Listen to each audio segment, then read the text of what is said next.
Right, రాష్ట్రంలో సంచలనంగా మారిపోయింది ఈ పార్టీ ఫిరాయింపు ఎమ్మెల్యేల యొక్క పరిస్థితి. ఎందుకంటే వీళ్ళందరికీ కూడా వీళ్ళు ఎటువంటి తప్పు చేయలేదు, వీళ్ళు పార్టీ మారలేదని చెప్పేసి వీళ్లకు గడ్డం ప్రసాద్ స్పీకర్ గారు క్లీన్ చీట్ అయితే ఇచ్చారు. ఎవరు అసలు ఈ పార్టీ ఫిరాయింపు ఆరోపణలు ఎదుర్కొంటున్న ఆ ఎమ్మెల్యేలు ఎవరో ఒకసారి చూద్దాం. దానం నాగేందర్, కడియం శ్రీహరి, తెల్లం వెంకట్రావు, బండ్ల కృష్ణమోహన్ రెడ్డి, ఆర్కెపూడి గాంధీ, కాలే యాదయ్య, గూడెం మైపాల్ రెడ్డి, ఎం సంజయ్ కుమార్ పార్టీ ఫిరాయింపు ఆరోపణలు ఎదుర్కొంటున్నారు. పోచారం శ్రీనివాస్తో సహా గడ్డం ప్రసాద్ గారు స్పీకర్ మాత్రం వీళ్ళు ఎటువంటి పార్టీ ఫిరాయింపులు జరపలేదు, వీళ్ళు బీఆర్ఎస్ పార్టీలోనే కొనసాగుతున్నారని చెప్పేసి ఒక క్లీన్ చీట్ అయితే ఇవ్వడం జరిగింది. అసలు వాస్తవానికి రాష్ట్రంలో చూసుకుంటే పార్టీ ఫిరాయింపులు జరిపారా లేదా అనేదని మనం ఒక ప్రాక్టికల్గా చూద్దాం. అసలు స్పీకర్ గారు చెప్పిన అంశం ఏంటి? వాళ్ళు ఎక్కడా కూడా అంటే ఎవరైతే ప్రధానంగా ఈ 10 మంది పార్టీ ఫిరాయింపు జరిపారని ఆరోపణ ఎదుర్కొన్న ఈ 10 మంది పైన గడ్డం ప్రసాద్ గారు ఇచ్చిన స్పష్టత ఏంటంటే వీళ్ళు అఫీషియల్గా ఎక్కడ కూడా రాతపూర్వకంగా లిఖితపూర్వకంగా బీఆర్ఎస్ పార్టీకి రాజీనామా చేసినట్టు కానీ ఆ పార్టీని వీడి కాంగ్రెస్ పార్టీలో వీళ్ళు చేరినట్టు కానీ ఎక్కడా కూడా లిఖితపూర్వకంగా ఒక స్పష్టమైన ఆధారాన్ని ఎవిడెన్స్ని మాకు సమర్పించలేదు. అఫీషియల్గా వీళ్ళు ఆ పార్టీకి రాజీనామా చేయనంత వరకు వీళ్ళు ఖచ్చితంగా బీఆర్ఎస్ పార్టీలోనే కొనసాగుతున్నట్టు అని గడ్డం ప్రసాద్ గారు ఒక స్టేట్మెంట్ను జారీ చేస్తూ వీళ్లకు క్లీన్ చీట్ ఇవ్వడం అయితే జరిగింది. మరి ఇప్పుడు ప్రతిపక్షం కావచ్చు, ఇంకా భారతీయ జనతా పార్టీ నుంచి కావచ్చు, రాష్ట్రంలోని కొందరు వ్యక్తుల నుంచి వస్తున్న విమర్శలు ఏంటంటే మొదటగా చూసుకుంటే దానం నాగేందర్. ఈ దానం నాగేందర్ 2023లో ఖైరతాబాద్ కాన్స్టిట్యున్సీ నుంచి బీఆర్ఎస్ పార్టీ అభ్యర్థిగా పోటీ చేసి గెలుపొందిన విషయం అందరికీ తెలిసిందే. గెలుపొందినప్పటి నుంచి ఎప్పుడు కూడా ఒక్కనాడు కూడా బీఆర్ఎస్ పార్టీ యొక్క పార్టీ మీటింగ్స్లో ఇంటర్నల్గా కలవడకపోవడం అనేది ఇక్కడ మనకు స్పష్టంగా కనిపిస్తాం. దీంతో పాటు ఊహించని విధంగా ఒకేసారి 2024 ఏదైతే లోక్సభ ఎన్నికలు జరిగాయో ఆ లోక్సభ ఎన్నికల్లో పార్టీ లైన్ క్రాస్ చేస్తూ బీఆర్ఎస్ పార్టీనే ధిక్కరిస్తూ ఆ పార్టీకి వ్యతిరేకంగా కాంగ్రెస్ పార్టీ నుంచి బీఫామ్ తెచ్చుకొని లోక్సభ ఎన్నికల్లో సికింద్రాబాద్ నుంచి దానం నాగేందర్ పోటీ చేయడం చాలా స్పష్టంగా కనిపించింది.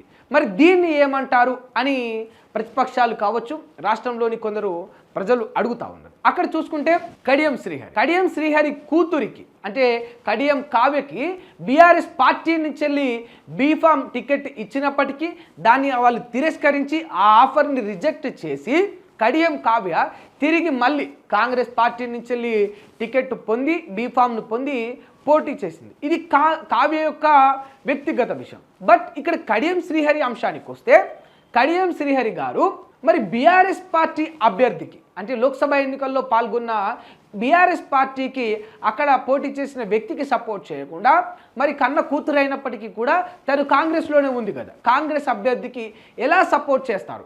ఇది కాదా పార్టీ ఫిరాయింపు అనే ప్రశ్నలు మరి ప్రతిపక్షం కడియం శ్రీహరికి వేసింది. అట్ ది సేమ్ టైం ఇవే కాకుండా ఎవరైతే 10 మంది వీళ్ళు పార్టీ ఫిరాయింపులు జరిపారని ఆరోపణ ఎదుర్కొన్నారో ఈ 10 మంది మాత్రమే రాష్ట్రంలో ఈ 10 మంది మాత్రమే రేవంత్ రెడ్డి గారిని పర్సనల్గా కలిసి కాంగ్రెస్ పార్టీకి చేరువగా దగ్గరగా ఉండే ఒక 3 రంగుల కండువాని స్వయంగా రేవంత్ రెడ్డి గారి చేతుల మీదుగా వాళ్ళ మెడలో కప్పించుకున్నారు.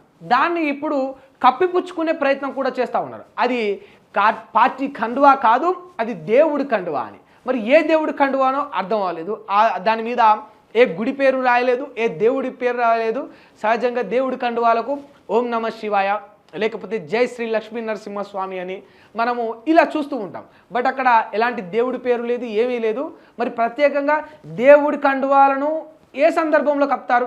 ఓ టెంపుల్కి వచ్చినప్పుడు, ఓ గుడికి వచ్చినప్పుడు, ఏదైనా అది దేవుడి కండువా అని అనుకున్నా, మనం ఒక పంచపైన వేసుకునే దాన్ని అనుకున్నా కూడా, మనం కండువాలాగా దాన్ని భావించినా కూడా అది ఏ సందర్భంలో కప్తారు? దేవుడి కండువా అయితే అంటే ఒక వ్రతంలో, ఒక దీక్షలో, లేకపోతే ఒక అర్చనలో, ఒక పూజలో కప్పుతారు. బట్ ఎలాంటి సమయం సందర్భం లేకుండా స్వగృహంలో ఒక పార్టీ ఇంటర్నల్ మీటింగ్లో రాష్ట్ర ప్రయోజనాల కోసం అని చెప్పి వీళ్ళు ఇంకో దానికని చెప్పి నియోజకవర్గ నిధుల కోసం వెళ్ళామని చెప్పారు. ఇలా వెళ్ళిన వారికి ఉత్తిగానే ఊరికనే ఎలాంటి సమయం సందర్భం, ఒక ముహూర్తం, ఒక పద్ధతి, ఒక పూజ, ఒక కార్యక్రమం, ఒక గుడి గోపురం ఇలాంటివి ఏమీ లేకుండా ఊరికే ఇంట్లో దేవుడు కండువాలు కప్పే ఆనవాయితీ సనాతన ధర్మంలో ఎక్కడ ఉంది అని భారతీయ జనతా పార్టీ ప్రశ్నిస్తూ ఉంది గడ్డం ప్రసాద్ గారిని. ఎట్ ది సేమ్ టైం ఈ 10 మంది ఎవరైతే ఫిరాయింపు ఆరోపణలు ఎదుర్కొంటున్నారో వీళ్ళని.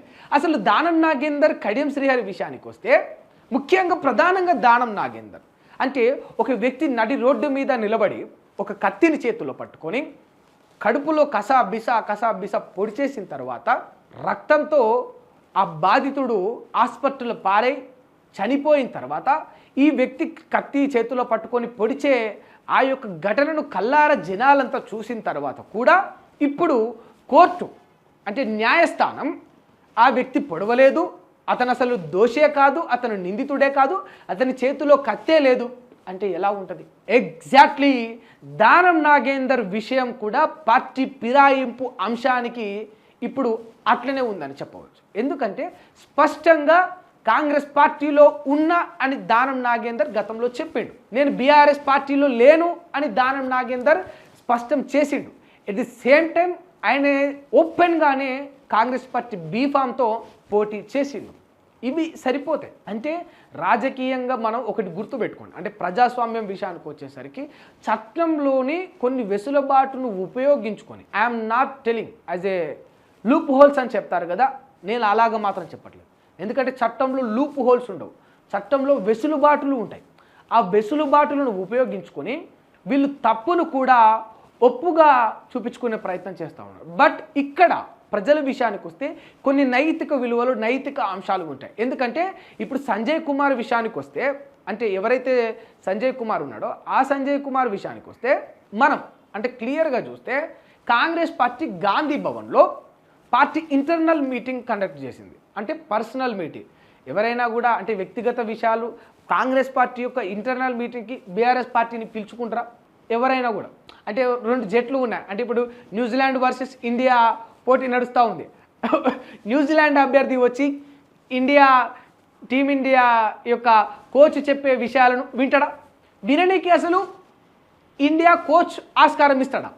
మీరు చెప్పండి. ఇప్పుడు ఇండియా వర్సెస్ న్యూజిలాండ్ మ్యాచ్ జరుగుతూ ఉంటే న్యూజిలాండ్లోని ఒక ప్లేయర్ వచ్చి టీమిండియా కోచ్ వాళ్ళకి ఏం గైడ్ చేస్తుండు, వాళ్ళు ఏం డిస్కషన్ చేస్తుండ్రు అనేది వినడానికి ఆస్కారం ఉంటుందా? అసలు టీమిండియా కోచ్ ఒప్పుకుంటాడా? టీమిండియా ప్లేయర్స్ ఒప్పుకుంటారా? ఒప్పుకోరు కదా. ఎందుకంటే ఇక్కడ విషయాలను అక్కడ చేరవేస్తాడు కదా. మరి ఇట్లా మనకు ప్రాక్టికల్గా చూసుకుంటే ఇది జరిగే పరిస్థితి ఉండదు. మరి సంజయ్ కుమార్ అనే ఈ వ్యక్తి పార్టీ ఫిరాయింపు జరపకపోతే బీఆర్ఎస్ పార్టీలోనే ఉంటే ఆయనే కాంగ్రెస్ పార్టీ ఇంటర్నల్ మీటింగ్ జరిగిన గాంధీ భవన్కి ఎట్లా అటెండ్ అయ్యిండు? అసలు బీఆర్ఎస్ పార్టీ అభ్యర్థిని పార్టీ యొక్క ప్రైవేట్ మీటింగ్కి ఎట్లా కాంగ్రెస్ పార్టీ స్వాగతించింది? ఇది కాదా ఎవిడెన్స్ అని జనాలందరూ కూడా విమర్శిస్తూ ఉన్నారు. వాస్తవానికి ప్రజాస్వామ్యాన్ని కాపాడాల్సిన బాధ్యత మీ మీద ఉంటుంది. ఎందుకంటే ఈ పార్టీ ఫిరాయింపుల విషయానికి వస్తే చాలామంది రకరకాలుగా మాట్లాడుతూ ఉన్నారు. ఎందుకంటే పార్టీలు మారలేదని గూడెం మైపాల్ రెడ్డి లాంటి వాళ్ళు ఒప్పుకోవడం, స్వయంగా కొంచెం తప్పటడుగు వేశాను మళ్ళీ తిరిగి వెనక్కు వస్తున్నానని చెప్పడం కావచ్చు. దానం నాగేందర్, కడియం శ్రీహరి వాళ్ళు లాంటి వాళ్ళు ఏ పార్టీలో ఉండాలనో ఆ పార్టీలనే ఉన్నామని చెప్పే అంశాలను అయితే చూస్తూ ఉన్నాం. బట్ ఇక్కడ ఈ నాయకుల అంశాన్ని పక్కన పెడితే, పార్టీల అంశాన్ని పక్కన పెడితే, ఫిరాయింపుల ముచ్చటకొచ్చి మనం ఒకసారి ప్రజల విషయాన్ని మాట్లాడదాం. ఇది ప్రజాస్వామ్యం. అంటే దానం నాగేందర్కు ఒక వ్యక్తి ఓటేసినంటే జస్ట్ బికాజ్ దానం నాగేందర్ ఒక్కడి మొహం మాత్రమే చూసి ఇక్కడ ప్రజలు ఓటేయరు. దానం నాగేందర్కు ఓటేసే వ్యక్తులు కొంత సమూహం ఉంటే, దానం నాగేందర్ నిలబడుతున్న పార్టీని చూసి ఓటేసే వ్యక్తులు కొందరు ఉంటారు. దానం నాగేందర్ నిలబడ్డ పార్టీ పైన ఉన్న నాయకుడిని చూసి ఓటేసే వాళ్ళు కొందరు ఉంటారు. అంటే ఉదాహరణకి ఇప్పుడు కాంగ్రెస్ పార్టీ ఉంది. కాంగ్రెస్ పార్టీలో హైకమాండ్ మారినా, రాహుల్ గాంధీ పోయినా, ఖర్గే వచ్చినా, ఇంకెవరైనా వచ్చినా, రేపన్నాడు డీకే శివకుమార్ వచ్చినా, ఎవరైనా కూడా కాంగ్రెస్ పార్టీకే కట్టుబడి ఉండి కాంగ్రెస్ పార్టీకే ఓటేసే వ్యక్తులు ఉంటారు. At the same time BRS పార్టీలో కూడా అదే జరుగుతుంది. అంటే కేసీఆర్ ఉన్నా, కేటీఆర్ వచ్చినా, ఇంకెవరైనా వచ్చినా బట్ బీఆర్ఎస్ పార్టీకే కట్టుబడి ఓటేసే వ్యక్తులు ఉంటారు. ఇలా కాకుండా కేసీఆర్ యొక్క అంటే మార్కు వల్ల కేసీఆర్ యొక్క మొహం చూసి ఓటేసే వాళ్ళు కూడా ఉంటారు. అంటే ఒక వ్యక్తికి, ఒక నియోజకవర్గంలో ఒక ఎమ్మెల్యేకి ఇక్కడ ఒక ఓటు పడిందంటే కేవలం ఆ వ్యక్తి మొహాన్ని చూసి ఓటేసే వాళ్ళు ఉండరు. ఆ పార్టీని చూసి ఓటేసేవాళ్ళు, పార్టీ అధినేతను చూసి ఓటేసేవాళ్ళు, ఇలా రకరకాల కారణాల చేత ఓటేసే వాళ్ళు ఉంటారు. అలా మనుషులందరూ కలిసి వాళ్ళ యొక్క అభిప్రాయాలను భిన్నాభిరూపకంగా ఆ వ్యక్తికి వాళ్ళు తెలియజేయడమే ఇక్కడ ఓటు. దానం నాగేంద్రకు ఒక్క దానం నాగేంద్ర మొహం చూసి ఓటు పడదు. ఇప్పుడు కాంగ్రెస్ పార్టీ అంటే ఎవరైతే అంటే ఇప్పుడు బీఆర్ఎస్ పార్టీని చూసి ఓటేసిన వాళ్ళు, కేసీఆర్ మొహం చూసి ఓటేసిన వాళ్ళు, వీళ్ళందరూ కూడా అక్కడ ఓడిపోయినట్టే. ఎందుకంటే వాళ్ళు ఇచ్చిన తీర్పు అక్కడ లేనట్టే, వాళ్ళ తీర్పు లేదు. ఇప్పుడు బీఆర్ఎస్ పార్టీని చూసి దానం నాగేంద్రకు ఓటేస్తే, కేసీఆర్ మొహం చూసి దానం నాగేంద్రకు ఓటేస్తే, దానం నాగేంద్ర కాంగ్రెస్ పార్టీలోకి పోతే, ఇప్పుడు అక్కడ మరి బీఆర్ఎస్ పార్టీని చూసి కేసీఆర్ మొహం చూసి ఓట్లేసిన వాళ్ళ పరిస్థితి ఏంటి అనేదే ఇక్కడ ప్రజాస్వామ్యం విషయానికి వస్తే మనకప్పుడు అర్థమవుతుంది. ప్రజాస్వామ్యాల్ని కాపాడాల్సిన బాధ్యత మీ మీద ఉంటుంది. ఎస్, అంటే ఈ సందర్భంగా మీకు ఒక విషయం చెప్తా ఉన్నా. ఏంటంటే మీరు పార్టీలు మారినట్టు చాలా స్పష్టంగా ఉంది. కాకపోతే మిమ్మల్ని మీరు కాపాడుకోవడానికి ఏదైతే ఇప్పుడు వీళ్ళు దర్జాగా ఎందుకు చెప్పలేకపోతా ఉన్నారు పార్టీ మారినాం అని బై ఎలక్షన్స్ కూడా పోకపోవడానికి the only reason Congress party యొక్క వైఫల్యం అని కూడా తెలుస్తూ ఉంది. ఎందుకంటే గతంలో చూసుకుంటే ఉప ఎన్నికల్లో రాజగోపాల్ రెడ్డి చాలా స్పష్టంగా పార్టీ మారిండు, చాలా స్పష్టంగా పార్టీకి రాజీనామా చేసిండు. రాజీనామా చేసి తాను భారతీయ జనతా పార్టీ తరఫున పోటీ చేసిండు. కాంగ్రెస్ పార్టీని వీడి ఓపెన్గా ఉన్నాడు రాజగోపాల్ రెడ్డి. ఆ పోటీలో ఆ ఉప ఎన్నికల్లో రాజగోపాల్ రెడ్డి ఓటమి పాలైండు. ఆ ఓటమిని కూడా స్వీకరించిన వ్యక్తి రాజగోపాల్ రెడ్డి. ఇది నేర్చుకోవాలి, ఈ నైతిక విలువలు. పార్టీ మారడం అనేది ఒక రాజకీయ నాయకుడికి ఉండే స్వేచ్ఛ. బట్ దాన్ని ఒప్పుకోండి, నిజాయితీగా లాయల్గా ఉండండి, దయచేసి నేర్చుకోండి ఇవన్నీ కూడా. ఎందుకంటే మీరు పార్టీ మారిండ్రు అనేది ఇక్కడ 100% నిజం. మీ యొక్క ఉనికిని కాపాడుకోవడం కోసం. ఎందుకంటే ఇప్పుడు కాంగ్రెస్ పార్టీ రాష్ట్రంలో వైఫల్యం అయింది కనుక మళ్ళీ గెలిచే అవకాశం ఉంటుందో లేదో అన్న ఒకే ఒక భయంతో పార్టీ మారలేదని ఈ ఎమ్మెల్యేలు చెప్తున్న మాట వాస్తవం. ఎందుకంటే కాంగ్రెస్ పార్టీ యొక్క వైఫల్యానికి వీళ్ళు భయపడి ఇప్పుడు పాలన మంచిగా చేసుకుంటే వీళ్ళు దర్జాగా పార్టీకి రాజీనామా చేసి ఉప ఎన్నికలకు కూడా పోయేవారు. ఆ పరిస్థితి లేదు. But what ever it is, అంటే రాష్ట్రంలో మనకు కొంత ప్రజాస్వామ్యం కావచ్చు, రాజ్యాంగం కావచ్చు ఉంది అని అనుకోవాలి అంటే న్యాయమైన తీర్పులు ఇవ్వాలి అని గడ్డం ప్రసాద్ గారికి మేము రిక్వెస్ట్ చేస్తూ ఉన్నాం, స్పీకర్ గారికి కావచ్చు. ఎందుకంటే ఇక్కడ చాలా స్పష్టత ఉంది. సమయం సందర్భం లేకుండా వీళ్ళు కండువాలు కప్పుకోవడం, అవి దేవుని కండువాలు అని చెప్పడం, మీ కాంగ్రెస్ పార్టీ యొక్క ఇంటర్నల్ మీటింగ్స్ బీఆర్ఎస్ పార్టీ అభ్యర్థులు ఎమ్మెల్యేలు అటెండ్ కావడం, అన్నిటికీ మించి బీఆర్ఎస్ పార్టీ ఎమ్మెల్యేకు కాంగ్రెస్ పార్టీ బీఫామ్ ఇవ్వడం, ఇవి ఎక్కడా కూడా సరితూగట్లేదు. సో దయచేసి ప్రజాస్వామ్యాన్ని కాపాడండి, రాజ్యాంగాన్ని కూనీ చేయొద్దని రిక్వెస్ట్ చేస్తున్నాం. రైట్.